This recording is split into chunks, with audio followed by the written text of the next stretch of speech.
प्यारे बच्चों, आज हम आपको पढ़ाने जा रहे हैं कबीर की साखियाँ। इसमें जो दूसरा साखी है, दूसरा साखी, प्रेमी ढूंढत मैं फिरो प्रेमी मिले ना कोई, प्रेमी को प्रेमी मिले सब विष अमृत होए। यहाँ पर प्रेमी का मतलब ईश्वर के भक्त से है।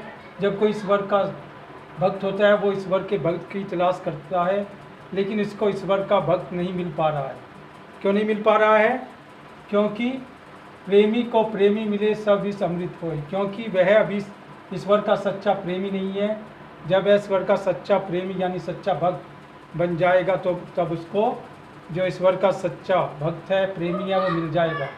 और जब ऐसा भक्त मिल जाएगा तब उसके अंदर का जो सारा विष है यानी जो सारी बुराइयां है वो सारी बुराइयां अमृत में बदल जाएगी, यानी उसकी सारी बुराइयां अच्छाई में परिवर्तित हो जाएगी।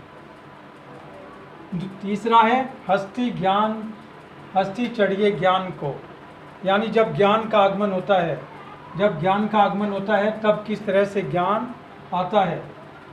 हाथी के रूप में ज्ञान आता है, तब हमें ज्ञान को सहज रूप में स्वीकार करना चाहिए और कालीन बिछाकर आराम से सहज भाव से ग्रहण करना चाहिए। और जब कोई ज्ञान हम प्राप्त कर रहे हो, अगर उसमें कोई हमें बाधा पहुंचा रहा है तब उसको स्वान में कुत्ते का रूप समझना चाहिए। जैसे कुत्ता भौंकता रहता है और संसार चलता रहता है, ऐसे ही हमें उस कुत्ते पर ध्यान नहीं देना चाहिए, यानी संसार की बातों पर ध्यान नहीं देना चाहिए, क्योंकि वह हमारा समय बर्बाद करने के लिए आते हैं। इसलिए हमें ज्ञान प्राप्ति के मार्ग में उनकी तरफ ध्यान नहीं देना चाहिए। अगला है पखा पखी के कारण सब जग रहा बुलान। पक्ष विपक्ष के कारण हम जो है सारा संसार भूल रहे हैं, और उस भूलने के कारण क्या हो रहा है, जो सच्चा संत होता है वो किसी पक्ष विपक्ष, पखा पखी में पक्ष विपक्ष के कारण में नहीं पड़ता और सारे जग को नहीं बुलाता है। जो सच्चा संत होता है इसकी क्या पहचान है? निरपक्ष यानी निष्पक्ष होके वह हरि का भजन करता है, और जो ऐसा संत होता है उसे ही सच्चा संत समझना चाहिए।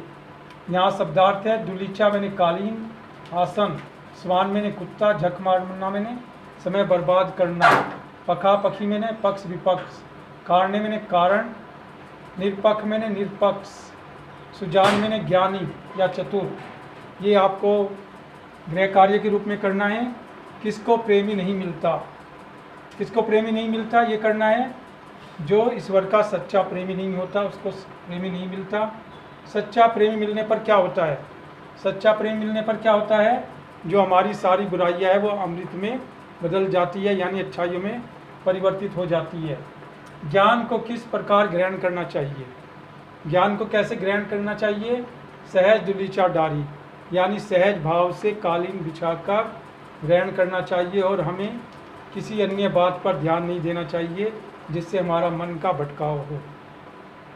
ज्ञान में मार्ग में बाधक संसार को किसका रूप दिया गया है? ज्ञान के मार्ग में बाधक संसार को स्वान का रूप दिया गया है, यानी कुत्ते का रूप दिया गया है। संत किस कारण संसार को भूल रहा है?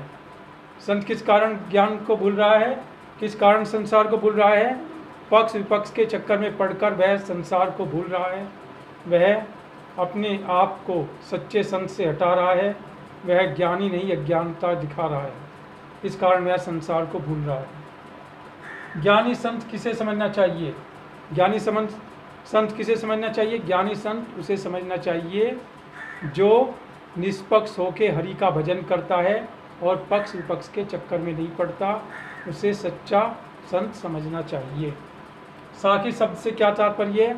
साखी कबीर की साखियाँ हैं, जो साक्ष्य यानी प्रमाण, जो साक्ष्य है, प्रमाण है, सबूत है, सच्चाई है, उसके आधार पर कबीर ने ये साखियाँ लिखी है। इसी साक्ष्य के कारण कबीर की साखियों को साखी कहा जाता है। धन्यवाद, और हम बाद में मिलते हैं फिर अन्य साखियों के साथ। जय हिंद, जय भारत।